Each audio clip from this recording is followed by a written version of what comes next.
everyone, and welcome to a huge episode of ATL Falcons UK. This week, me and Cal are joined by Greg and the one and only Jamal Anderson. Jamal, thank you for coming on. A pleasure, man. A pleasure to be with you guys. I mean, I know we've been trying to work on this for a little while, so I'm glad we're able to make it work. We have indeed. We've been trying for this one for months now, but we're here, and that's all I could ask for. So, whilst I get the posts out so everybody knows we're live, I'll let Cal kick it off with the first question. Okay. So yeah, obviously with you being drafted in 1994 in the 7th round, how did that feel like? Did you expect to be drafted sooner, or did you have the attitude of think, well, this is my time to shine, like this is my time to shine either way? Yeah, it was weird because, coming up at that time, most of the majority of, a lot of schools you see on national TV now, like everybody pretty much, especially if you're part of a certain conference. So, we're in the Pac-12 now. Like, Utah's in the Pac-12 now, but then we were in the WAC, the Western Athletic Conference. Okay, so we went from the WAC to the Mountain West into the Pac-12. So, but when I was at Utah, we were in the Western Athletic Conference. Okay, and so it wasn't like when I committed to Utah, I had all these other big schools coming after me, and I committed to Utah because I don't know, my dad challenged me. He was like, "Do you think you're a good enough player to turn this program around?" They hadn't been to a bowl game in like 30 something years, I think, or 28 or 30 years, something like that. And I was like, I mean, this is me. Since I started playing football at like at 8 years old, I never had a losing season in my life. So I was like, when I got to Utah, man, when I got to Utah, we turned that thing around. And so I kind of came on the scene late my senior year. Utah, there had been some debate about some of the stuff that we were doing offensively. We were a prolific passing team, but like the second half, I say the last 4 or 5 games of my second year at Utah, which was ended up being my last year there, we switched the offense to like a single back offense that featured me, and I tore everybody up. Ran through and like different stuff. So there was like this buzz. I mean, by the time I got invited to the East West Shrine game, they were like, "Well, what is he? He played fullback?" And I was like, I should have never been like a fullback, because I always had. I mean, I was literally like the West Coast version. Here's a funny story. I almost forgot about this. So my senior year, I'm going to answer this draft question eventually. Look at me going on. I'm sorry. My senior year, Utah, we played against USC. So like I grew up in LA, so I was like, man, I get to finish my last game. I could have stayed at Utah another year. That's a whole nother podcast. But my last game there. So Jerome Bettis was drafted by the Rams, and remember he was tearing up the league his first year. So he comes and picks me up at the hotel, man, and we go out to eat and stuff and go hang out, and we made a challenge. We made like a bet who was going to have the most yards in the game that weekend. Because the Rams, we were playing like Saturday. The Rams were playing on Sunday. And this is when Anaheim when they had the Anaheim stadium where the Rams were playing. Angels and Rams were sharing the stadium. Anyway, so to me, I was like, I was coming on to the scene. But I feel like it's obviously the drafts, you find people like me a lot faster. So there was all this buzz about whether I was, oh, well, he played affirmation fullback, and then how does he move? My game was always like featured back stuff, but I was big. But it was no different than like the Bucs. And I'm like, y'all see what he's doing? I could do this. Y'all see what he's doing? I could do this, And so I remember when I got, when everything ended up happening, I jacked my ankle up last game of the year against BYU. What do you do? They were like, I had to come back for combine rechecks. And as I've since learned, that's like a kiss of death. So like, when you go through the combine, it's not like I had crazy numbers, but I got invited. I had the second best bench. My vertical was outstanding. My broad jump, my speed was okay, but nobody was running great times. Well, not really on that awful Indianapolis turf. That's when it was like set up against you. You know what I mean? But anyway, I mean, they look at my size, this, that, and the other, and it's like, I remember I went off in the Shrine game, like the All-Star game, and it was like, oh, you're going to play in the Senior Bowl. Well, I went to the Shrine game, and at that time, the Shrine game was getting big timers too. And it was like before the Senior Bowl. Man, I went up there and tore them dudes up. Okay. And so it was like, oh, he could catch, he could do it. I could do it all. Let's go. And so I felt like I proved like, let's go. These are the best players, right? You saw me. So it's like they couldn't say, oh, you didn't get to watch your game at Utah. Well, some people were coming in and they realized it, but it just went from one thing to another, and I heard anywhere from like 2 to 4. So I'm thinking, boom, it's like Kansas City's on the clock. And I had talked to Kansas City the most, okay? I loved Marcus Allen. Marcus Allen was there. I was like, the only situation in which I would agree to not wear 32 is because of Marcus Allen. And so, like, I thought Kansas City was going to take me at 2. I'll never forget it, 38th pick. And it was like they said, they were talking about me and Donnell Bennett, and they ended up choosing Donnell Bennett in the second round. And boy, I was hot. And then I thought it was like the Raiders or who else was it in the fourth round? Like these teams would call you, be like, "Oh, we're looking at you, this, that, and the other."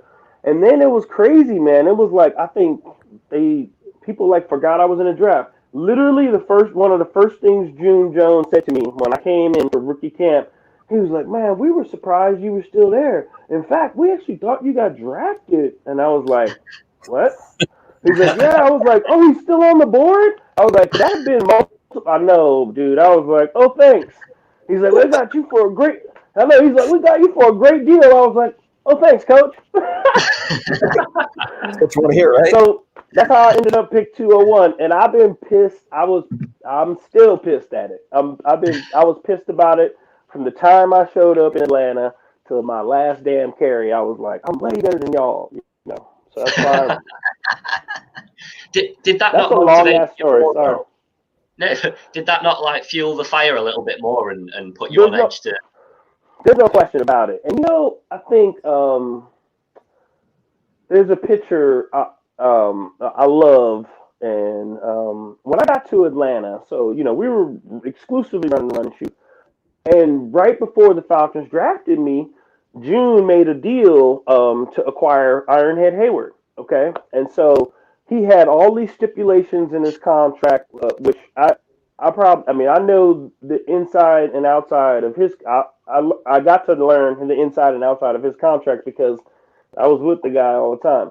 So I didn't really realize this, and the Falcons were not on my radar. I don't think I had a cool relationship with their head scout. I think Bill's gone now, rest in peace. But I never really talked to anybody from the Falcons. So when it was like, oh, the Falcons are about to draft you, I was like, what?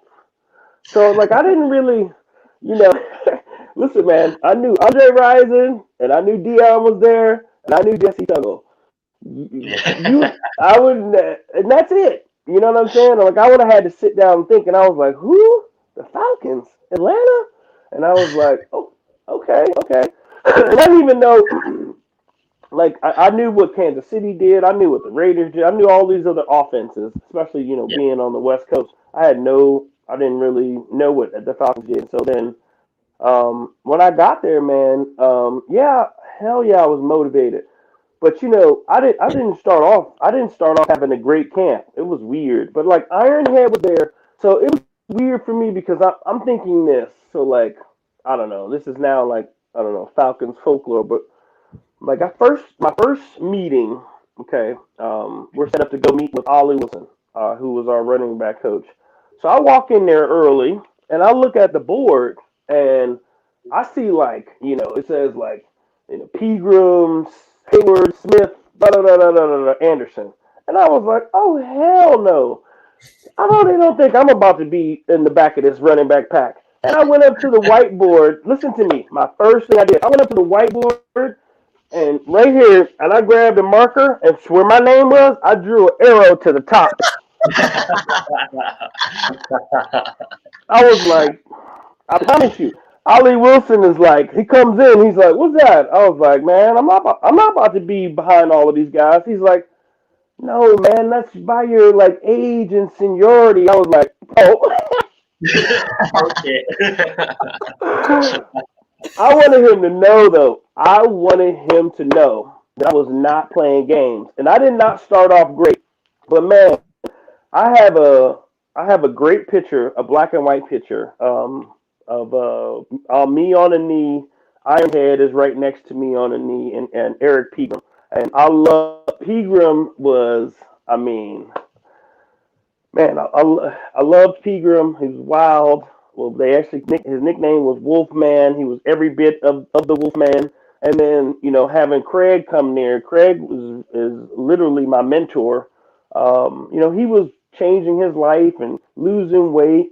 And Craig had a resurgence in Atlanta. And so for me, when I first got there, I didn't realize, like, I thought, like, well, is there going to be a competition for the best player to play? No, that's not really how it goes, especially depending on where you're drafted. And so I think for me, coming in as a seventh round pick, like, in the run and shoot offense, they keep three running backs. So one is a starter, one is a backup, and the third dude is usually special teams. So every week, there's three running backs that dress. That's it. Okay? Yeah. And so, like, there's like 6 or 7 of us in training camp. You know what I mean? And so I'm like, man, I didn't start off great in training camp, but I was like thrown off by the fact that it was like my reps were dictated with certain groups. And I was like, oh, so this is not going to be like a competition to see who's the best?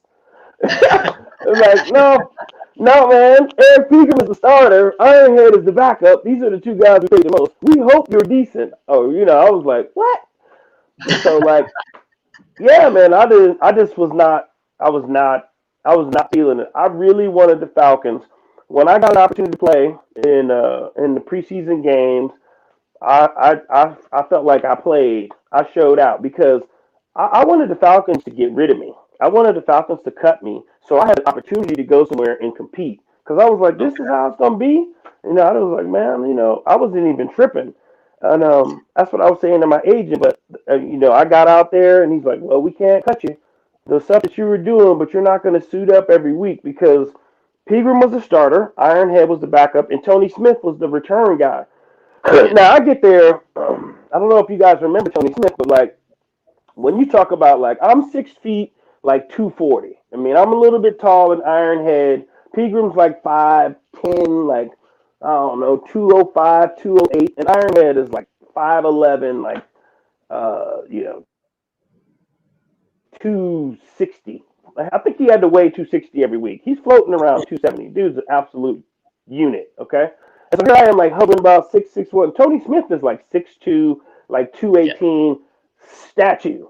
Okay, and I'm like, you know what I mean? And I'm like, I'm looking at him, and I'm like, man, this dude is returning kicks. Okay, has fantastic hands, and he's as fast as all get out. You know what I mean? It was like the first time I was on the field with another running back where I was like, damn, he's like a freak. But you got to put all those things together and then be in the right situation, and and so, like, being in that.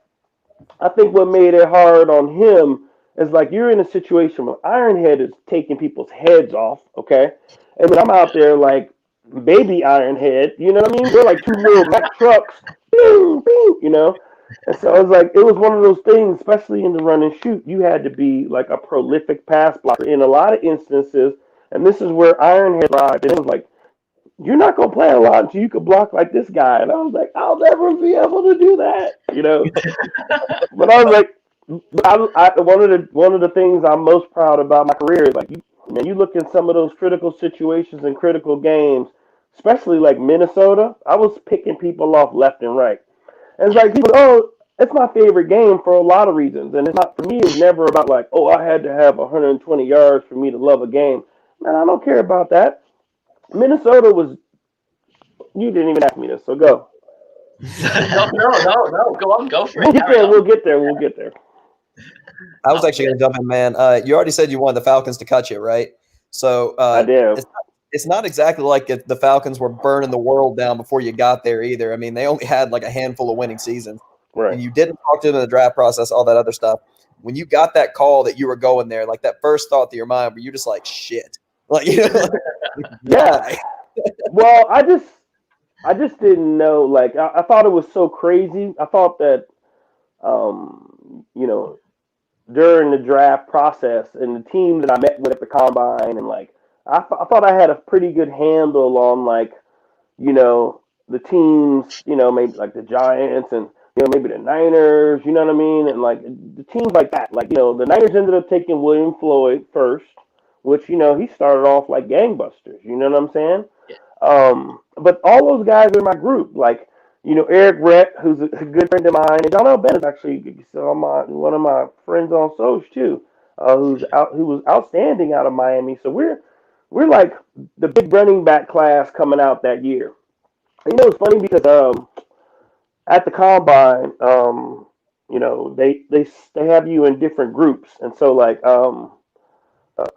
obviously Anderson, and then like I ran my 40. I think I ran like a 4.62. I think the first time. Yeah. I know it wasn't. I think the second time I was like 4.59, which they were great times. But man, in Indianapolis, I was like, I think 4.62. All right, oh, we're gonna run faster than that. And I didn't have a great start, and I was like, cool. I'm thinking to myself at home in Utah, that's gonna be a 4.55, 4.5, and I'm at 2.40. Yeah. Man, that's you know what I mean. And so I wasn't even tripping. And by the way, did you ever see me get caught? No. So I'm saying, like, what? So sometimes when people, I'm like, yo, I led the league twice and plus 20 runs. A league where Barry Sanders, Emmitt Smith, all those guys were in there. Like, you know what I mean? I'm like, what? Y'all get revisionist history on the Dirty Bird sometimes. But like right behind me, so I run my 40, right? I'm like, oh, it's so great. Mario Bates comes up. So I played against him. ASU, that was one of the worst games for me, not just for me, but for us. We went to Arizona State, man, to play Arizona. It was a prime time game. I was at Utah, and I was like campaigning to wear white uniforms. I was like, please, please, please, please. He's like, oh, we're going to wear all white with the red helmets. We look so beautiful. And we played so bad. We played historically bad. And my coach was like, never again. I was like, okay. But Mario Bates ran all over our asses, right? So here's Mario Bates. He's like almost taller than me. I'm like, man, dude's close to 6'1" almost, And he's like 218. And I mean, he's like built, okay? Man, that dude came behind me. 4, 4. Oh, I was like, what? I was like, what the hell? Oh, man. And then we got to the bag drill, and this is funny. When it came time to some of those real fast guys, straight line guys, when it came time to moving the bags and making moves, they didn't do so hot in those. But it's all part of the game. But I was like, why does he have to be behind me with his fast ass? Oh! I love it. In your first season at Atlanta, you didn't feature in too many games. Do you think that contributed to the player that you became as well, though? Because you've had the opportunity to look at all these other players doing what they do, or were you just more fired up from it? You know what too? Because when you're not in like the rotation or you're not suiting up every week. So I think my rookie season, I probably suited up for like 4 or 5 games. Yeah. So out of the 16, I think I was in uniform. I don't even know. I mean, 4 or 5 games. Because I have. Uh-oh. I just thought of a Goldberg story just popped in my head. Remind me. Come back with it. Oh man. But I wasn't suiting up for a bunch of games. So obviously I moved to LA when I was a kid, growing up in LA. So the first game I'm gonna suit up for, we're on the road. Peter's hurt, Ironhead's starting, and I'm gonna be the backup and Tony's returning kicks. So we're playing in the Coliseum against my childhood favorite team. I'm still low key a Raiders fan. I still follow the Raiders, and I'm like, that was my team. And so I kind of was like, okay, it's in Los Angeles. It's against the Raiders. We wear at the time. Remember, we were wearing silver pants with white jerseys and black helmets. Yeah. I'm like, we got like faux Raider uniforms, even though ours were cold. Even though ours were cold, you know what I mean?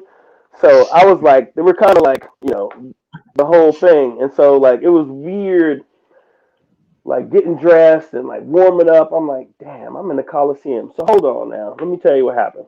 If you look at my stat line, I don't even know. I think I got 2 carries my rookie year for like 2 yards. It might have been negative yards, to be honest with you. So here I go. I'm in LA. We're driving. I'm paying attention. Then all of a sudden there's a timeout, and then the Raiderettes distracted me, and I'm like, oh man, I'm just thinking of the whole thing. So something happened to Ironhead, and they're like, where's Jamal? I didn't know where my damn helmet was, man. I was like, ah. So then I ran.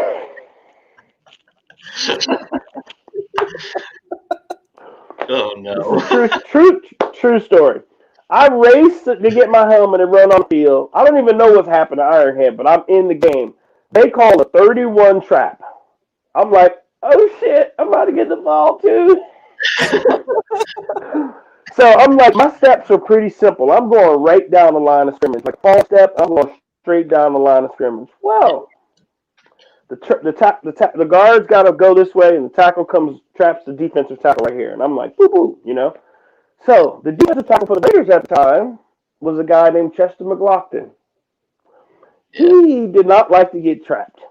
So I'm like, I get the ball. I see all of this happening. Like everything's moving slow, like Neo and Matrix. I see him penetrate the line, so the guard cannot come down, and the center can't do his thing. I see all of this blowing up right like this, and I gotta come down straight down the line and get the ball. I come down, get the ball. Boom, boom, boom, boom, boom. I was like, oh my god, no! I was thinking to myself, my God, I lost 2 yards on my first carry. No. I couldn't even believe it, man. I was like, no way I got blowed up on my first carry. Damn it. And so I was just like, oh, never again, man. But I didn't really get that many opportunities, And then the next year, it wasn't much better. But what helped me, I'm telling you, I had to be my rookie year. When you're in that situation, you're doing a lot of scout team stuff, and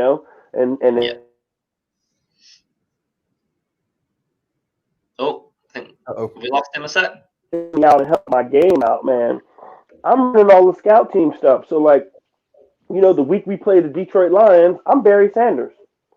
Oh, and my defense found out, like, if you really watched me play, like one of the things I was most proud about my game was how I can just do jump cuts, like boom, boom, boom. It unfortunately hurt me in Dallas.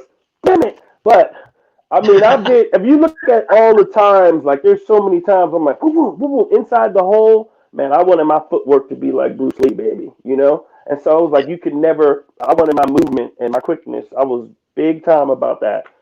And so, I used to be like for the scout team. I was like, and you're not getting great blocking, but it like hones your skills in another level. And I was very physical. And so to the point where you get guys like Chuck Smith and Jesse Tuttle, those guys are like, hey man, that dude is gonna be a good ass player. Because they couldn't. I mean, I came every time.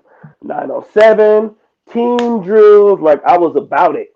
You know what I mean? And it was like I'd run my plays out, and I was like, okay, Barry Sanders, I'd be trying to tear our defense's ass up, okay? But so if you take it serious like that, like I gotta count that because it really helped me when I wasn't getting the best blocking in scout team situations.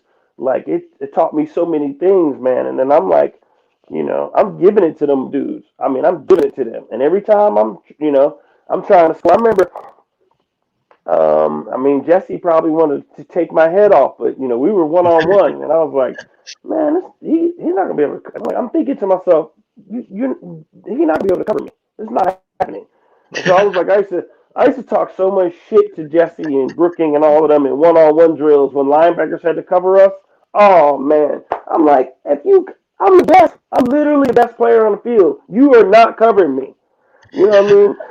I'm like, this is not happening. And so we and Brooke, we'd have battles, but I'm doing this, and it was like one Jeff George drops back, and I'm like, boom! I got Jesse, and then Jeff George threw it out, and I launched and caught it across the middle one-handed. And they was like, "Oh, the rookie hammer! Oh, the rookie!" And I was like, "This dude tried to kill me the next day, man." I promise you, in 907, Jesse Tuttle actually tried to harm me, and I was like, "Damn, man, it wasn't like that, Jesse." Well, that's my guy, man. I love that guy. Obviously, but I mean, all of those things, man, all of those experiences and situations, all it does is make you. I mean, to me, it makes you a better player. If you're about Yeah. honing your craft, and that's what I was about. I literally had like one goal when I got there. I wanted to be the guy, and I wanted to win games. Okay, and so I was like, I'd never been a part of the first losing season I had in my life was my rookie year in Atlanta. And remember, we started off like gangbusters. It all went downhill when Andre and when Ryzen and Dion fought in the dome. Oh man, I was right there. I was in dress. I had the best seat in the house though. Okay, but I'm seeing this happening though. I'm literally seeing this happening because I'm standing there and every time the Niners are out. I mean, shit. Let me keep it 100. I'm watching Deion Sanders, okay, and I'm like, dude. When I first got to, let me tell you what. Let me soul crush you first. I didn't even tell you this. So I'm the seventh round pick. Blah blah blah. So when you first get there, there's in the old facility in Swanee. There's like the first row when you come in. You come in the double doors, right? You walk down a little bit, right to the left. There's a window opening for like the equipment, and then right outside of that, there's like 6 lockers. That's it. On the other side, the whole rows of lockers start. So like there's 2 rows, space, a row, but it wasn't. This was not that. Nothing. I mean, right now they got a Bentley. You Yeah. had like we had like a Chrysler LeBaron back then, okay? And so there's not that many lockers. So anyway, I come in and I'm like, oh, and they had like you could tell like smaller portable lockers to try to get everybody in there, on the other side. And that's where a lot of rookies were going. And then there were high draft picks who had lockers. And then I'm like Anderson, yours is right here. And I'm like, oh, okay. Morton Anderson, Straczynski, Bobby Hebert, Jeff George, Jamal Anderson. I was like, that's what I'm talking about, Falcons. That's what I'm talking about. Right across. I turned around, right across from me, Deion Primetime Sanders. I'm like, yo, this is when he was not. I had just got there, so remember that off season, he was still part of the Falcons. Okay, Yeah. so all of this stuff hadn't happened yet, and I'm just thinking to myself, yeah, of course, man. I'm like calling my friends. I'm like, man, my locker is right across from Deion. They already know I'm gonna be the man. Dog, like the day Deion's name tag vanished, I think I might shed a tear, man. I was like, no, he signed with the 49ers. I was like, whoa, who lets Deion Sanders go? Woo, yeah, we did some interesting things, don't we? Definitely. Oh, yeah. If we obviously your third season, you hit your first 1,000 yards rushing. How did that Yep. feel? And then you pushed on, like you had another 2 seasons in a row with another 1,000, Yeah, then 1,800. yeah. 1,800. So like in '96, I remember the first game of the year. I was in. So Craig, I had already like this whole thing was already happening, and it was like, why doesn't he play more? It started becoming like a public thing, It was like I got a chance to play against Tampa Bay, like one quarter. I replaced Craig, and I had like 60 some yards. And like I remember Tony Dungy coming up to me, and he was like, "Yeah, we see you, And I was like, and everybody didn't know what was going to happen with me because I was on like that rookie deal. And so coming into '96, the Falcons were trying to re-sign me. So like this whole thing was happening. They were trying to like re-sign me, kind of a I don't know. I didn't love the contract, and I remember I just felt this was my third season. I was like, I felt like they couldn't deny me. You know what I mean? Like I had done already in the times that they saw me, and then I was literally remember. Well, yeah, I don't know if you remember, but in '95, I was literally returning kicks with Metcalf. Hmm. So like one game, I was I think Arizona. I was the primary kick return. I had like 160 yards in returns in one game. So I mean, I'm back there 240, like boom, catching the ball, yeah, you know what I mean, giving us Yeah. good field position. I'm like, what else? What else? You know what I mean? I'm like, let's go. And so coming into that year, we went to Seattle, and Craig got hurt. Craig got banged up, and I was the primary guy, and I destroyed them. And they were like, "This is no way you can deny him." Like, I mean, it was. I think I scored 3 touchdowns. It was like, and then I just continued to go on. And then the first game of the season, Craig was going to start. I remember Ollie Wilson coming in, and at this time, Craig is like literally like my brother. Okay, we're both from Jersey. We connected immediately. He called me Hollywood, this and the other. He already knew. I mean, you know what I mean. So I was like, okay, pretty boy, whatever, whatever, whatever. And so I loved him though, and he was my mentor, and he taught me so much. And he was just uh, a really good dude, man. He talked to Yeah. everybody, and he was just like he's a big personality. But Ollie Wilson comes in, and he says, "Okay, guys, so Jamal, you earned the starting role, and Craig, you don't lose your job like this, and from being injured, but you can't deny." And it's like, we all, it was weird, and so it was like we were so close, and I was like, man, I'm not even tripping. So they said you guys could Yeah. kind of figure it out, and I was like, I look at Craig, I'm like, did they just tell us to figure out our rotation? I promise you this. I promise you. And so I was like, Ironhead, I'm going to defer to Craig. I was like, hey, you start the game, all right? Let's say, and then I'll come in the second quarter unless you're rolling. I said, if you're rolling, I'm gonna fall back, okay? Yeah. And then vice versa. I said, and then we'll just switch it out like that. And if somebody's hot, boom, your deal. So we get into the first game of the season, and we're playing against the Panthers. This is '96, and Craig went and Sam Mills caught him in a similar trap that I told you, that same play we were running Yeah. against the Raiders. We loved that play. When it worked, oh baby, it was like a straight downhill thing. And I actually torched Detroit on that play a couple times that year. But Craig and Sam Mills went head to head, and Sam was lower and popped his shoulder. And I was like, oh, I mean, I'm talking about Craig is a damn tank.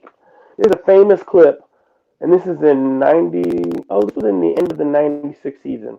You got to look it up. He goes one on one, and Jeff Lagerman is a defensive end. He's like 6'5", 6'6", 290, 300 pounds.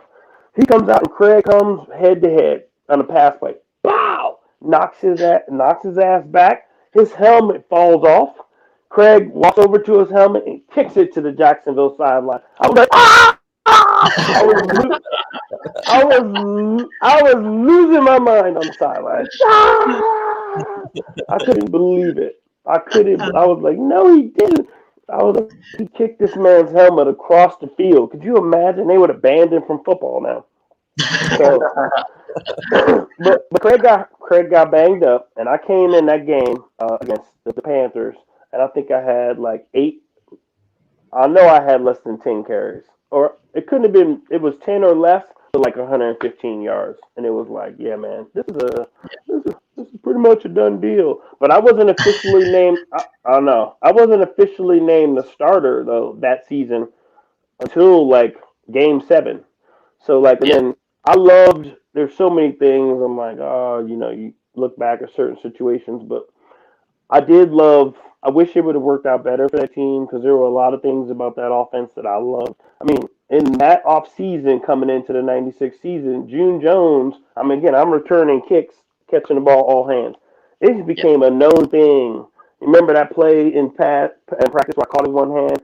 Yeah. Everybody knew this kid can catch, and it was like it was to a point where I'm like, I'm doing the receiver drills, literally warming up with the receivers, doing everything. And so June said that off season, he was like, so this off season, we should do a passing camp. Like the month of June was like, no, it was the month of May. The whole month we did like passing camps. So it was like low key. I forgot what they call those things. Holy moly. Um, no, like camps, the off season camps, like off season training camp, basically. Yeah. So the whole month of passing camp, June is like, you're not going to do any running back stuff. You're going to be with the slot receivers. He wanted me to learn all the routes. And that year I had like almost 60 catches. You know what I mean? I Yeah. loved it. I loved it. And then like my average per carry, and I tell people all the time, like Edgerrin James is going to the Hall of Fame in that offense. The Colts didn't call it the run and shoot. The Colts are running the run and shoot. Okay. And so I was like, why would I not? I mean, I know I had a lot of yards in Dan's offense, but I mean, I only had, I think the year, I remember saying it too. I really did. When that season was wrapping up, I was like, man, if I get carries like Jerome Bettis, y'all, it's a wrap for y'all. I'm like, don't, if I ever get up to those 300 carries, I think I might have had like 170, 180 carries that entire season. But over Yeah. 1,100 yards and 50 some catches, man, I'm like, I'm putting up numbers. I mean, Doing everything. yeah. And so that's my thing. I'm like, if you guys give me an opportunity, and then um, you you know, June got fired, and so it was like a whole new regime. Yeah, yeah, of course, of course. Just moving on to Cal briefly covered it then, but your season where you hit 1,800 yards, what changed for you that season compared to normal? What was the difference? Because you nearly doubled your yards from the year before, which is a big jump. Yeah, yeah. So okay, when Dan Reeves was first, when they first signed Dan, we didn't know what the deal was. And then it was like, oh, he's a new coach, his whole new regime. He was bringing in a new GM. He was in control, everything. So it's like, what about the personnel? Like, is anybody off limits for trading on the Yeah, roster? And remember, I just had that season in '96, first alternate Pro Bowl, all kinds of stuff. And he was like, oh, nobody's off limits. We're looking at everybody to improve the team. And I was like, oh, Jamal Anderson, too. Yeah, we're going to look at everybody. And I was like, okay. I was like, oh, okay. Let me get to New York. It's over. You know what I mean? I'm thinking like, I don't know what they're gonna do. I don't know. So like, when Reeves comes in, it is a whole. I mean, June's offense was like 60 Z go sell. Ready? Break. Dan was like, uh, trip right, 38 near old Trey. Like the verbiage is twice as long, three times as long.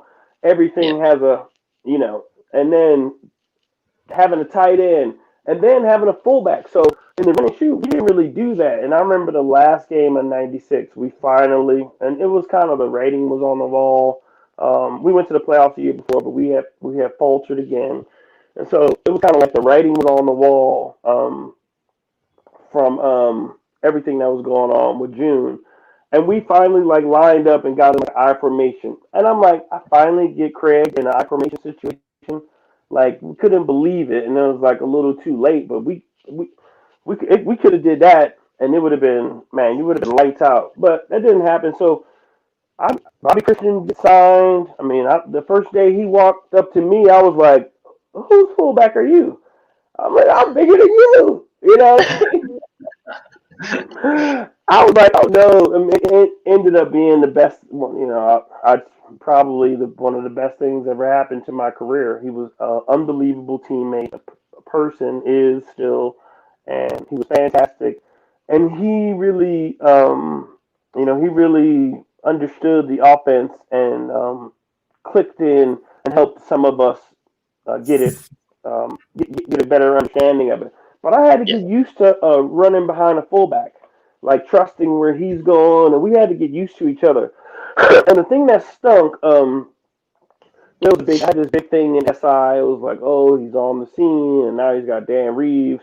Oh, they predicted me to lead the league in rushing. I was like, oh, okay, all right. And then I went in Detroit the week one, and almost broke my ankle. It was bad. I got a bad sprain, and then remember we had signed Byron Hanspard too. Remember Dan drafted Hanspard, okay, who was a speedy returner and everything. And I was like, okay, it was like Hanspard and Anderson. I'm like, let's go, whatever. And then Byron ended up getting hurt. But like for me, with his with him getting acclimated to what the expectations were. I mean, he had certain situations, and that dude could roll. but it was like we were rotating back, and I should have probably sat down for like 3 or 4 games, but I was still playing every week, and we lost a lot of close games. The first half of '97 season, I think we ended up being 1-7 to start off, which it was crazy.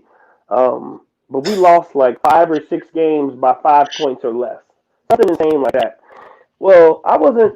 I started getting healthy at mid season, and we started to it kind of everything just started falling in line. Like our better understanding of the offense, the expectations coming from the run and shoot. A lot of us, what we Yeah. expected from the linemen in this much more physical offense, where I mean, there's no disguising where you're going. You're running a tight end over here, offset fullback. It's like we're coming this way. You know what I'm saying? And Yeah. so everybody had to, everybody had to learn what the expectations were and how to work in this offense. And then I think that culminated with me being healthier mid-season and everything kind of clicking. So the second half of the season, we go on a run, and I'm tearing people up. And that was '97. So if you look at the second half of what we did in '97, we were 6-2. We should have been Yeah. 7-1. We were on the cusp of completing the greatest turnaround in NFL history. One of my most physical games still, we went to Arizona, and I remember DR was like, you're gonna get the ball a lot. And I'm like, let's go. Let's go. That's one of the few games I think I had 30 carries. And it was Arizona had a very physical deep. I loved it. It was on the grass. It was muddy. It was like, boom, boom, boom. I'm running. I had like 155 something yards. I was like, this is what I'm going to do in this offense. It was like a full taste. And then, damn, Jake the Snake had one of them crazy comebacks and beat us. They beat us last second in Arizona, and we were on the cusp of the greatest turnaround in NFL history. But that same team, by that second half of the season, we knew what we could do in '98. So we were six Yeah. and two, and then the '98 we were 14-2. So we were, you know what I'm saying? That's why people, it's like, oh, they came out of nowhere. I'm like, nah, not if you were watching that team, because that was Yeah. the same team in '97. And if I wouldn't have got hurt, I feel like it would have been different. I feel like it would have changed at least 2 or 3 of those games in the first half of the Yeah. season. No question in my mind. But that was the same team, and that was kind of like uh, our attitude coming into that training camp is like you know what you know. That's why when we went to San Francisco in '98 and we fell on our faces in the first half, it was like I never heard Terrence Mathis go off. I mean, Terrence Mathis went off on us in the locker room, and it was like a second different team in the second half. But I remember even when we lost that game, it was like we let the Niners escape. Like we let the Yeah. ghost of things that happened to us in that stadium affect us. You know what I mean? Instead of Yeah. like, man, them dudes ain't better than us. You know what I'm saying? Like I'm mad thinking about this shit. Yeah. So like we could have wait when we remember that. Remember what happened in the second half of that season? We could have wait for them to come to Atlanta. And I remember inside the NFL was there set up. And he's like, "Oh, you guys talk a lot." We can't wait for the 49ers to come. You know, I can't say we were as excited to play them that third time in the playoffs. uh, Love it. Actually, I got something for you, man. You touched on so many things just now that I got to kind of like hash out really fast. You started out you went 6-2 the next year. You hear about these teams that are like within 5 points of winning. This is a trend we've been seeing for like 30 years now. I mean, like what's the no, listen, man. I remember like certain things when I remember Dan Reeves saying how the good teams. I mean, this is one of his things. He was like, good teams. They win those close games. That's when you know you're a good team. Like they find a way. This is the league. The turnover margin is this. Like he had all these charts with numbers, which was backed up by obviously he's a pupil of Tom Landry. Tom Landry was slightly successful in Dallas. But I'm saying, like, and Dan is a disciple of Tom Landry. And I remember it was funny. We were on the road. I'm trying to remember where we were, but like one of those NFL films things was showing. It was like the Ice Bowl, and it was like we could hear the Yeah. TV. And like in the huddle, there's like trips right. They called like one of our plays. I'm like, bruh, we still running the same plays from the Ice Bowl, So it was wild. It was like the very similar. But like Dan was like, man, everything that he was bringing to the table and what he was talking about was dead on. Like from the plus two, like we need to average this many rushing yards. We need to obviously have less turnovers, the turnover margin. I mean, the one thing that was we were so dominant about. Remember in '98, man, our defense led the league in sacks. Okay, and turnovers. Okay, so our turnover margin was outstanding. We didn't turn the ball over a lot. I mean, I don't think I might have. Honestly, I'm trying to remember. I had to have lost a fumble in 410 carries, but not like that. You know what I'm saying? So I remember one season I put the ball on the ground 5 times and I lost like 2 of them and I was traumatized. I was like So, but not and that's the whole season. But I was like, that's too many fumbles. But no, we did not have any of that going on in Yeah. '98. Our turnover margin was outstanding, but all of those things were like big time, and we had charts about it. But I remember thinking, man, wow, you look at the games in the first half of the season. I'm like, we are so much better than 1-7, but we just couldn't. We just weren't finding a way to win those games. But again, I wasn't completely healthy, and then we were also getting acclimated to this, titanic shift and what we were doing and personnel. You know, you can't take knees. It was like two whole different operations. It Yeah. was a trip, but we had to learn. Absolutely, absolutely. Just coming off the back of talking about your 800 yard season, I'm going to bring in another guest to ask you a few questions, if that's all right. Yeah. Mike, you're up. Well, this is pretty exciting for me.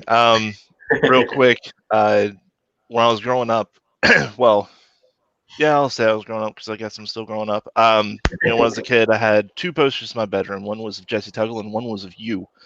And Okay. my dad did not like Deion Sanders because he didn't like the showboating, but he liked you and your Dirty Bird dance. What? I know. And Now people always it's ask me where it came from, huh? yeah, and it's actually his birthday today, so he's going to be really excited to see this. So, What's his name? Michael Brunson. You're that. Happy birthday, Michael. I'm sure he's going to love that. So, We're gonna do one for you. This is me on Cameo. People are always like, "Can you do the Dirty Bird?" I'm like, okay. No. So I played a little bit in high school, 3 years, and I was absolutely terrible. I was one of the worst players you'll ever see, but I still loved the game. But I remember the close games. I remember the big games. And that season when you went 1,846 yards, 14 touchdowns. I believe it was against the 49ers. You should have had another one that was called back for some reason, like holding maybe. I can't remember. I remember it should have been 15. But anyway, going forward into the playoffs, an NFC Championship game. A lot of announcers, a lot of people, Jim Rome included, said that Falcons didn't have a chance against Randy Moss and company. Right. And we get them to overtime, y'all get to the 21-yard line and have Morton Anderson come out. Can you talk to us about that moment, like leading up to that kick and just watching that kick go through? Yeah, I'll even tell you even before that, so we even get in that situation. I remember, Gary Anderson was up to kick, and he was perfect that season. And his kick makes it very difficult for us to win the game if he makes it. And he was like, I don't even know, he was like what 38 of 38 already at that point, something ridiculous like that. And I remember I was like, oh man, I was like, Tony was like, no man, watch man, he's gonna miss. And I was like, Tony Martin, and I was like, I was, he's the best kicker. I mean, Martin's great. I'm like, yo, dude's literally the best kicker in football, And so I was like, it's him and Morton is like, right there. And Tony was like, nah, man, I'm telling you, Jam. I'm telling you, Jam. It's hard. It's ours. It's Murphy's Law, man. Murphy's Law. Nobody can be perfect. No way. And I was like, okay, dude. I begrudgingly watched the damn kick, literally, because I was like prepared to. I'm like, I know they're gonna have me on camera. I'm like, they're not about to catch me with the, when they make it. Oh, and I was like, I'm not. So I'm looking at it, and I'm seeing it. I was like, oh no. We grab our helmets. Remember, we had to drive to get in field goal situation. For Morton to do that. So it was like immediately for us. I mean, I'm like, I caught a couple swings. I'm expecting blitz. I'm just like, scouring at that point. I think OJ and Terrence had a big catch. Terrence was outstanding in that game, and I was like, when Morton came up, man, it was, I don't know. We just felt like we had talked about it the whole week. Okay, that we felt like Minnesota. We had been in 3 dog fights with the 49ers. Okay. 3 dog fights. This is very much the same team that won in '94. Steve Young, Rice, Stubblefield, Bryant Young, Ken Norton, blah, blah, blah, blah, blah, blah, blah. Tim McDonald, Merton Hanks, all them cats. You know what I mean? J.J. Stokes, Terrell Owens, they're all there. Hey, Steve Young. And so we had been in these dog fights with this team multiple times, okay? And we had some other close games, and it was like, you think about what happened to you before, and we have a different mentality. And it was like, let's go. And we were winning those close games, or we were in dogfights, and we pull away, and then we blew some teams out. But we really felt like Minnesota had not been in a football game all season. Like, what's going to happen? We're going to see. It's kind of like the kid in the schoolyard keep talking. I was like, y'all haven't been in a fight. Nobody's punched you in your mouth yet, but here we come. You know what I'm saying? That's why, I almost messed up the Dirty Birds. They was talking so much shit when I came out for pregame warm-ups in that stadium. I usually come out before the team. So when the team is warming up, when you see the teams all come out to do pregame warm-up, I am bullshitting at that point. Okay? I have done my personal warm-up before the cameras and before the crowd already comes. I am lathered up. So by the time pregame warm-up comes out, because all the coaches want to watch you, I'm moving like my ribs have collapsed and my ankles got 7 pins in it. I'm like, it's all a game, right? Oh, he looks banged up today. Yep. Wait till that first carry, So I'm like, it's showmanship. I'm not really moving like that. I don't want to give them anything until I'm on the field. But anyway, these suckers from Minnesota, they got in that stadium early. And then people were waiting for my ass to do my little drills in the corners. I was like, oh, they researched. So they were talking so much trash to me. Oh, I was like, okay. I'm like, you wait. And it was that same end zone. We were driving down there, and I was looking at them same people. I was like, just wait. They better not wait. I better not. That's why when Chandler threw that pass, I was kind of surprised because Dwayne Rudd, remember the first series in Minnesota, Rudd had great coverage on me. It was a tough route. I'm cutting and trying to go back inside, but he had played inside leverage, but I went hard. Chandler saw me, and he was like, Jamal got this. He threw that rocket down the middle, and as soon as I reached out, I was like, it's a wrap. I'm going to go tuck and roll, which I did. And he had good coverage. I'm not even going to front. But I'm like, what I tell you earlier, ain't no linebacker going to cover me. Touchdown. I saw them people in the end zone that were, look at my light went out. I saw those people Jesus, I went dark. I saw those people in the end zone that were harassing me. Oh, man. I had to let them have it. So I did a especially hard Dirty Bird just for them. I love it. Just finishing off that a little second, we've got a question in the comments saying what influenced you to create the Dirty Bird dance. So I'll get that up now, and just so our guests have got some questions in there too. We we were in New York, and I thought we were playing really good football at the time, and nobody was really talking about us, So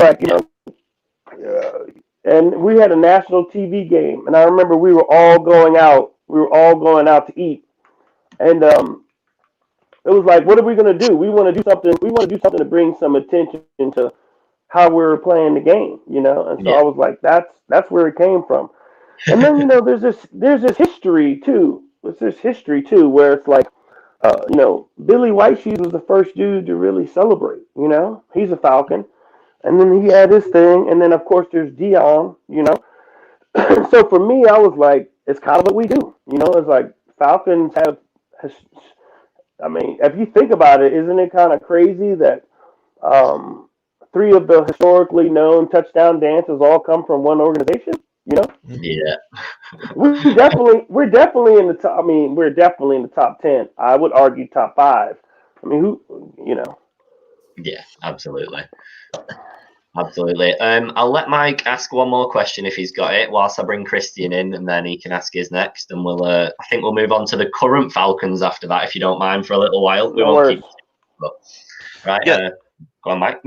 So my other question was kind of leading into into what we're going to talk about in a little bit, but with the draft coming up, we have a few running backs that are going to be free agents coming into the off season, and right now we've got Ito Smith and Quadri Ollison for a little bit longer. And when I was looking at Quadri during the pre-draft a couple years ago, I really liked him, and I pulled a few similarities to you. He's a couple inches taller, but he's about the same build and runs. He is not the same. A couple inches taller than me. He is not. You weren't on the show when I said I am not 5'9". I am not. I'm tall. I'm taller than what's his? I'm taller than Mike. I'm taller than Mike. I'm taller than. Wait a minute.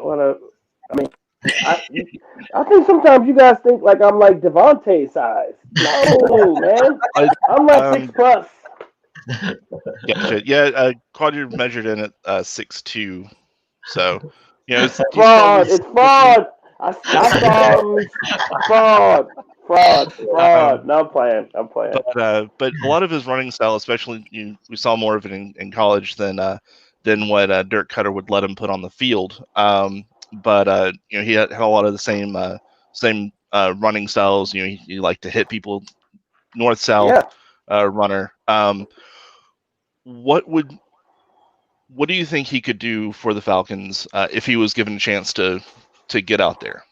Yeah, so I think when you telling the story of the running backs, I would have liked to see him get some. I would have liked to see him get more snaps. Obviously, once they signed Todd, we're all hopeful. We've all seen what Todd's production means. What Todd has done in his very productive seasons and time in the NFL. So like everybody's hopeful that we can get that, we can get that kind of output. And so I think, obviously that contributed in the beginning of the season to like, it's going to be Todd and kind of Brian Hill. Like if you guys follow me on Twitter, I'm like, man, where's my guy Ito Smith? Where's the judge? It was like, so then all of a sudden, like the last 4 or 5 games of the season, and I don't know that Ito has some other stuff going on. Not that I didn't think he was banged up or anything. But it was Todd's show, and I like Todd a lot as a person and a player, and I'm hopeful, and I understand it when you pay it, and not like he was paid crazy, but he's again that little hierarchy when you pay a guy, and then it's like, let's see what he could do. Obviously, behind the scenes, they know, or they could tell what's going on with him. But it was unfortunate. It was like he started off, looked so promising. It was like, ooh, this guy's a scoring machine. And then, I don't know what the deal is with his health. But, it's weird because I like that we've seen some good things Brian Hill has done.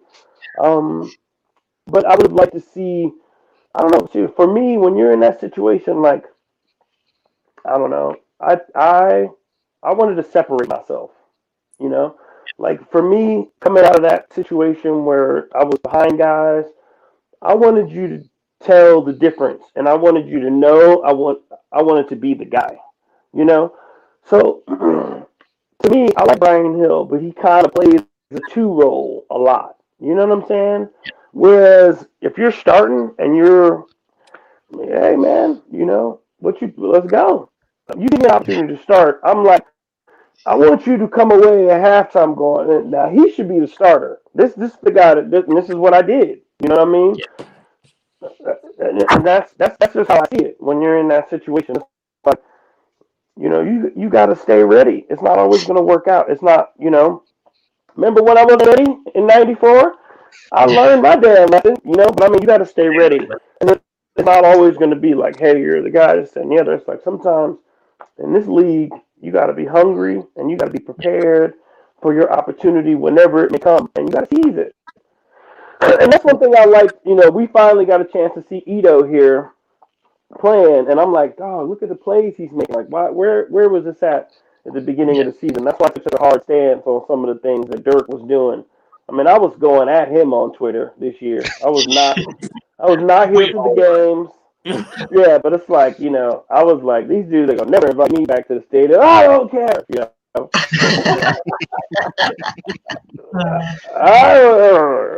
I'm like, oh, I can't believe. So like, I was just like, I heard Arthur Blank stuff about, oh, this was an 8-8 team. I'm like, dog, you don't even believe that. I don't think that. I don't think that this is. I did not come into the season going, oh, they'll be 8-8. Nah, no, I did not. I mean, I'm thinking like 10-6. We might be 11-5. I really was thought 10-6 unless the sky falls. You don't. Who has those unprecedented? What did we talk about early? Those. It's inexplicable what happened in these late game collapses. And where does that come from? And what you see teams, and it's like you look at San Diego was like our mirror. You know what I mean? When we played each other, I thought the sky was gonna fall. It's crazy, but it's crazy to like. I don't know. I don't know I don't know when the season is over. Will you go back, or do you just like? Oh, I can look at some of those games because like Dallas and some of the things that happened, just like what the hell, like. I think you could have played some of the games back 100 times over, and that outcome would not have happened anytime. It's just like the stars aligned for us to fail this season. It was a mixture of a million things. Just before we go too much into that, I'll actually let Christian ask his question because we've just left him sat there so far. But first of all, hello, gentlemen. Hello, everyone. Christian, what's up? All right. What's up to Brazil, by the way? I saw a message. Brazil. Oh, yeah. Germany, what's up? There you go. All right. First question. Dan Reeves missed 2 games in the '98 season, I believe. He needed surgery for something, and I think it was a bypass for something. I don't know what exactly. But did that give you any a bit of extra motivation to finish the season strongly? Yeah, it was crazy because hell, I think I might have been at like the Hawks game or something, and you remember, yeah, something like that, and it was like my thing was going off, and I was like, what? And then I was like, they had to rush Coach Reeves to the hospital, and I was like, what? So it was just the whole thing was wild, and then like, when you first hear stuff like that, and I remember now we don't have like Twitter, There's not information that's like readily available, so it just was crazy. We just want to, you think the worst at first, and then, we came in, they just kind of, called me at my house, and then they got to break everything down. I'm like, okay. So then it's like, yeah, they had to go rush him in and do the surgery, and I was like, wow. I want to say that week that it happened, we were going to Detroit. And Rich Brooks was going to be the coordinator. Rich Brooks was going to take over. Rich Brooks was the defensive coordinator at the time. He was going to be the interim head coach. But we were going up to Detroit, and it was like we had to win in Detroit to clinch the division. Because of course, on a year we're like 13-2. The Niners are like 12-4. You know what I mean? So like, you know what I mean? Like I'm like, you son of a.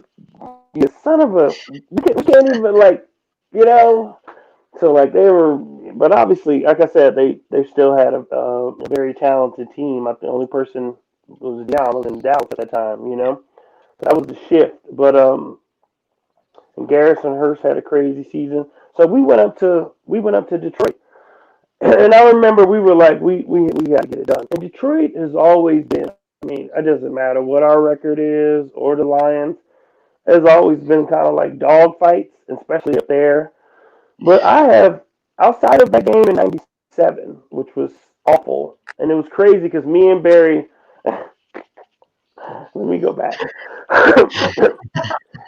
When I got banged up in that game in '97, the game they said I was going to lead the SI like the week before. Oh, he's going to lead the league in rushing in Dan Reeves' offense. I had one of the worst games statistically that I ever had in my career. Okay, and I remember it was like I think I might have had like 32 yards, something crazy, awful. Barry Sanders had the same statistic. We both got mauled in that game. Well, me, I'm very passionate. I'm like, ah, fuck, let's go, ah. And I'm like, dude, I'm looking at, I see Barry, he just sits on the couch. He sits on the bench. And so I ran up to him, man, like, he's like, hey, I hope you're all right, man. It's any other banged up. And I'm like, yo, man, how do you stay so calm, man, if they're not blocking and stuff? Like, you just be, he's like, they're either going to do their job or they're not. And I was like, oh, no, I'm raising hell if they don't do their job. I don't know. So anyway, I had some other good games. We go up to Detroit, and I'm always hyped again because Barry's there. Barry's the standard. I'm having this crazy year. I'm leading the conference. Barry, you legendary, but this is my show. Oh! This is my attitude in Detroit. Like I felt like I was, I know we are not tackling each other, but I'm like, I always brought extra sauce to those games because I'm like, okay, I wanted you to come away from that game going, well, damn. I mean, I'm not Barry, but huh? He's real good. He's real, real good. You know what I mean? You were gonna talk about me too. Think about the things I did in Detroit. Like, let me just give you a rundown. Remember that stiff arm of that linebacker I leveled? Detroit. The big one, broke his neck on the sideline, Detroit. My first 3 touchdown game in '96, Detroit. In Detroit.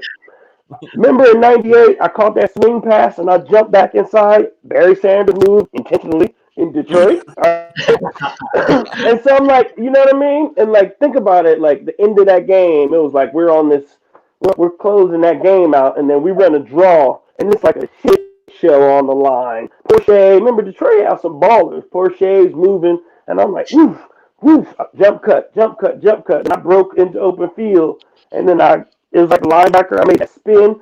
What kind of play was that? Barry Sanders, like in Detroit. You know what I mean?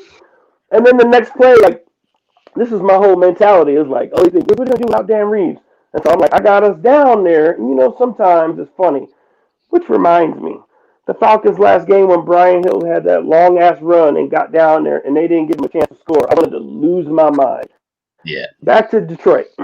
So I'm like, they're coming to me. And we're running a straight dive. Let's go. Before I even get the ball, the defensive lineman just splits through. Remember that defensive lineman?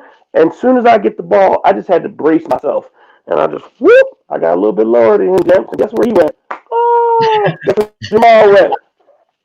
In the end zone. And remember, I dove across like this. I was like, And I went to the sideline. And they had the mics and stuff over there. And I went to the sideline after that touchdown. I ran through that dude after that whole drive. I was like, stood up on the bench. I'm like, Detroit, am I not giving you a show? How can y'all not clap for me? Come on.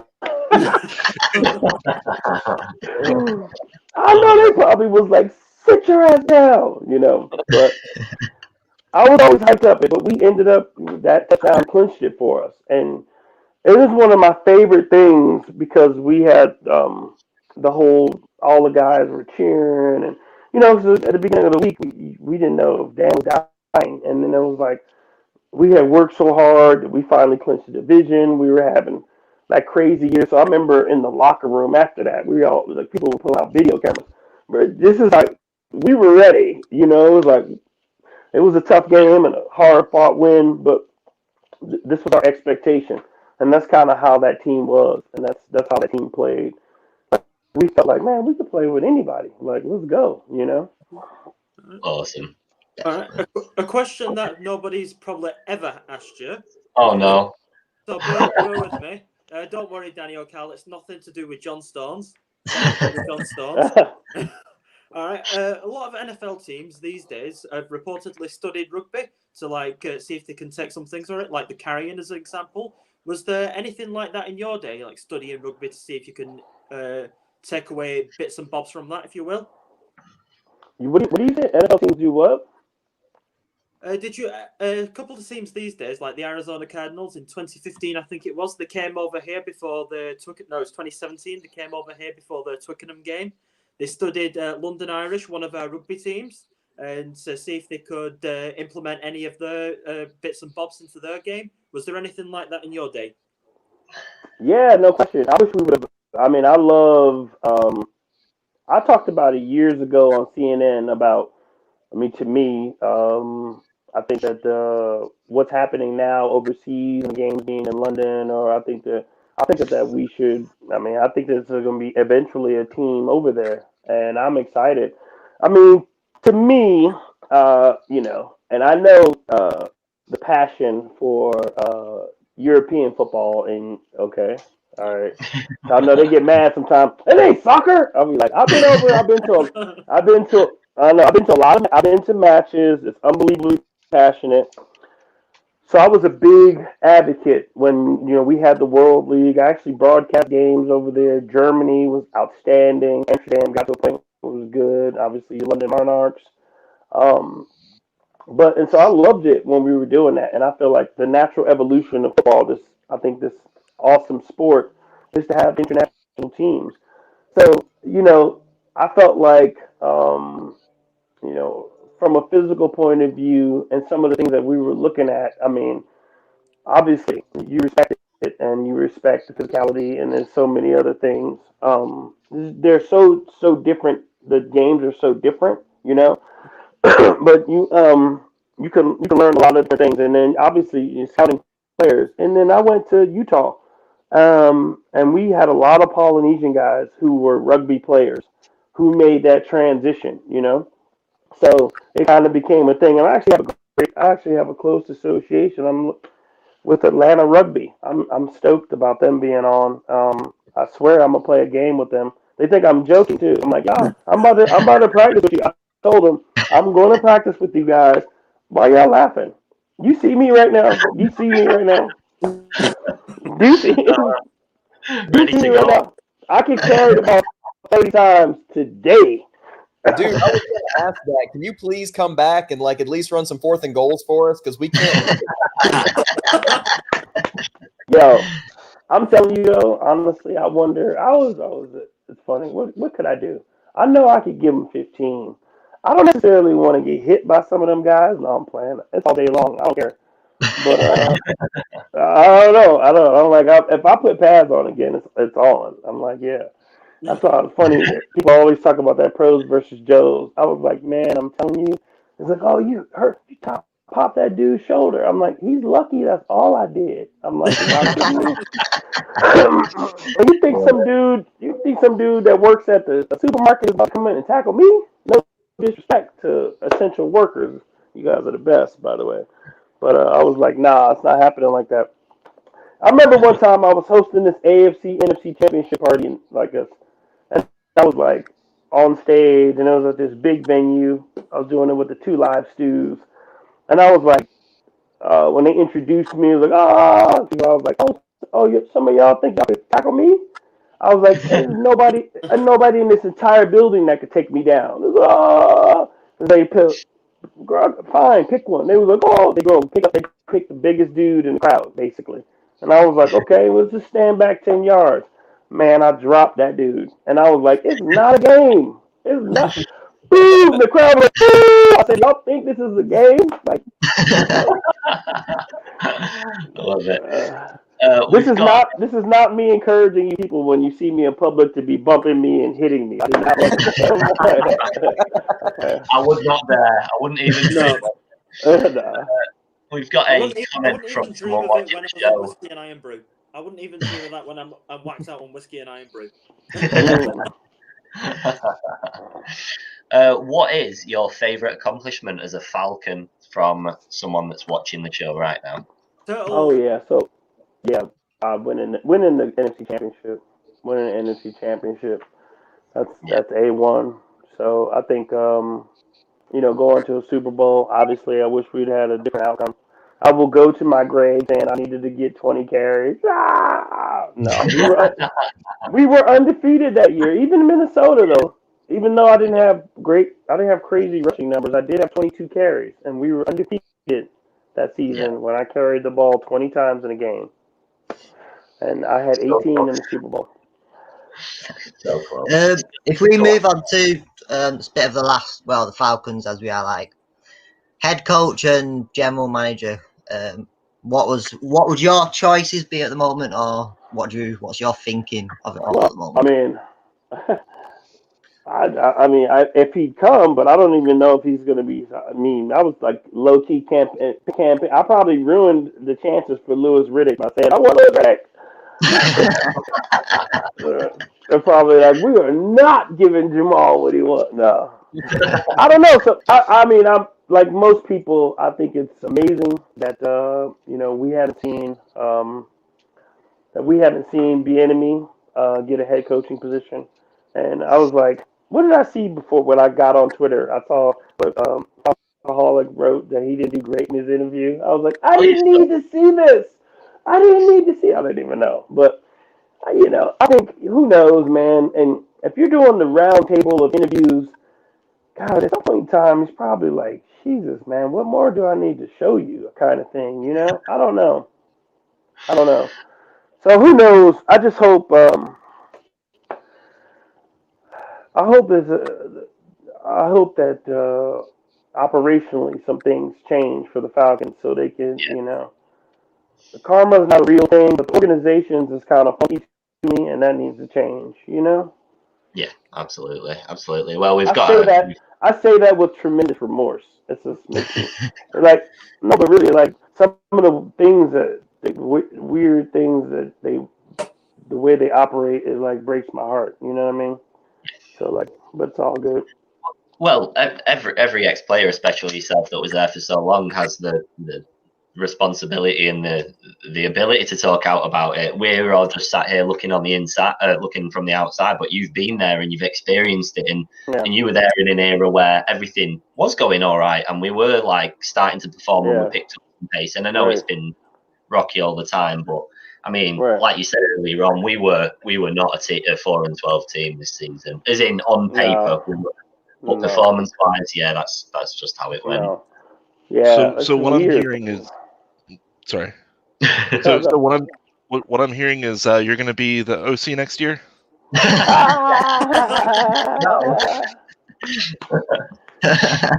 I do. You know what's funny? If a coach did call me up, I have lots of ideas. I'm a nerd, and I have a bunch of concept stuff. But I think my only success right now has been in little league football. Although we were prolifically successful, but I mean, It's I a don't win. know. Huh? A win is a win. It doesn't matter what league it comes in. Right. So is that something you're actually actively looking to get into at some point, or is it just a maybe looking into getting into coaching at a higher capacity? Or I would probably if I got into it in the next couple of years, I thought about it. I would probably look to go back to my alma mater first. Yeah. Anybody from Utah watching is gonna be like, call him. So I would probably look to go back there first to kind of but I don't know that like I took a tremendous amount of pride being a very knowledgeable player, and being able to know what people do in multiple situations on the offensive field, and so I feel like I can coach any position, but I also have a good understanding of a lot of positions. I mean, I was an all-state linebacker in California. I would have played linebacker in a second. I thought I was going to get a chance to play some two-way in college, and I was all about it. Trust me. I was like, let's go. You know what I mean? Charles Woodson, who? No. We'll be ready and waiting then in a handful of years' time. You never know. You never know. Right. You might line up Right. for There was for one us. thing that I did want to ask. Matt Ryan's been getting a lot of stick from the armchair analysts. Thank you, Christian. I was going there next. Do you think it's time for the Falcons to look at drafting a quarterback to be his successor a few years down the line, or do you think he can still maintain that MVP level of play that we all know he's capable of? I said this on another show, probably two now, but if Justin Fields is there at 4, I think you take Justin Fields. Absolutely. That's just the way it goes. You know, Aaron Rodgers is outstanding, and he's still having outstanding seasons throwing the ball. But he, you know, the Packers drafted Jordan Love last year. Okay. Yeah. So you know they lathered him up to the historic numbers this season. Yeah. So you know, and I don't know, maybe it's Zach Wilson. I don't know what's going to happen. I feel like the Jets would probably take Zach Wilson over Justin Fields. I feel like the Jets are going to take a quarterback again. I don't know. Maybe we're wrong.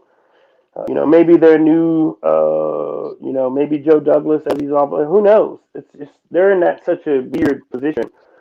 I think Trevor's gone. If he's not wearing a Jacksonville windbreaker today at the beach, I don't think life is real.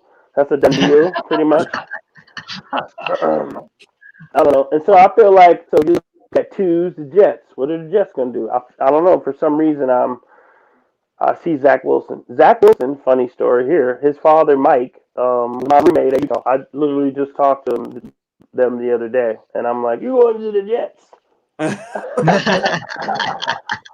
We don't know. We don't have a coach. I'm like, "You going to the Jets?" Anyway, and then you know, so Miami's at 3. And I don't think Miami's going to take another quarterback. I mean, they threw 2 in the fire. They saw some things. But I don't see that Miami's. So what's going to happen? We're at 4. I think there's going to be a very good quarterback there. Maybe it's Zach Wilson. And if it's Zach Wilson, I feel like, man, he's going to work. I think both of them will work great. I mean, Matt Ryan met Justin Fields like 10 years ago. No, 5 years ago, right? Yeah.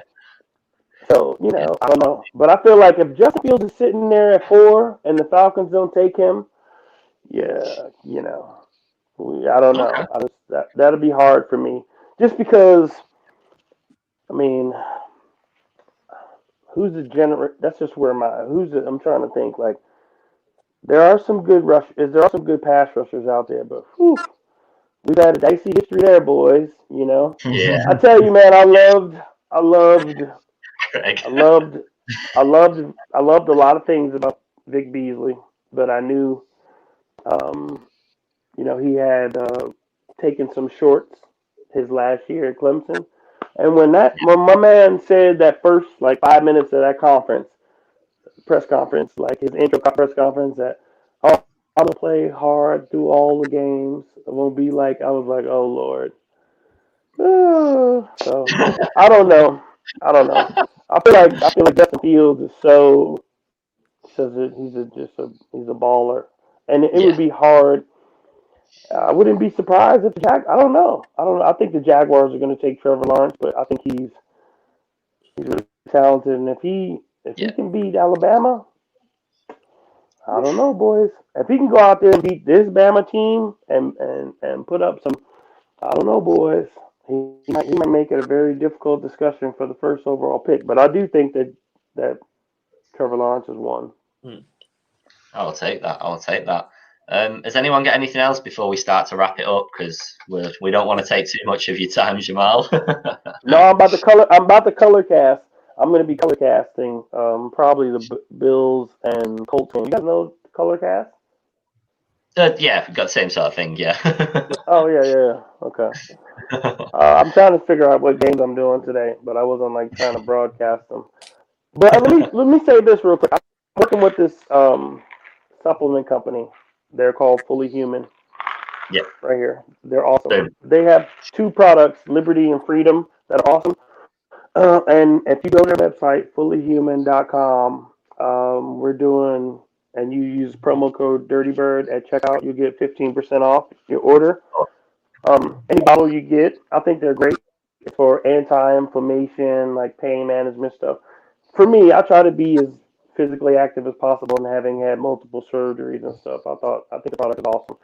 So I partnered with them to give everybody a discount, and I'm also signing in. Everybody who buys a bottle will be entered in to win a signed autographed jersey from me. Guess what was Lotta doing after the show? Yeah. So, but I mean, that stuff. I mean, really though, our slogan is higher strength for better healing. But like, I do love their stuff. All natural stuff. It's awesome. But like, I don't know if you want to be physically active, or you are physically active, or you work out.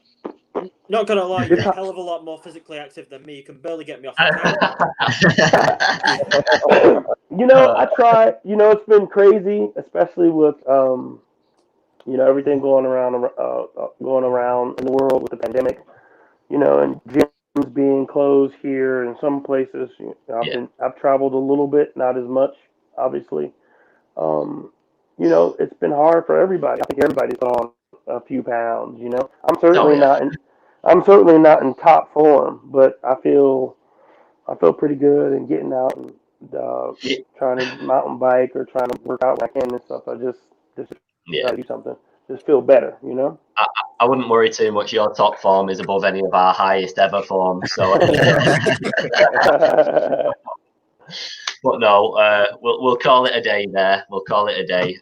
Thank you very much for coming on the show, and thank you and everyone watching. It's been an awesome show, and you never know. Hopefully, we can do it again in the future sometime. So we'll see what we can do. We'll see what we can do.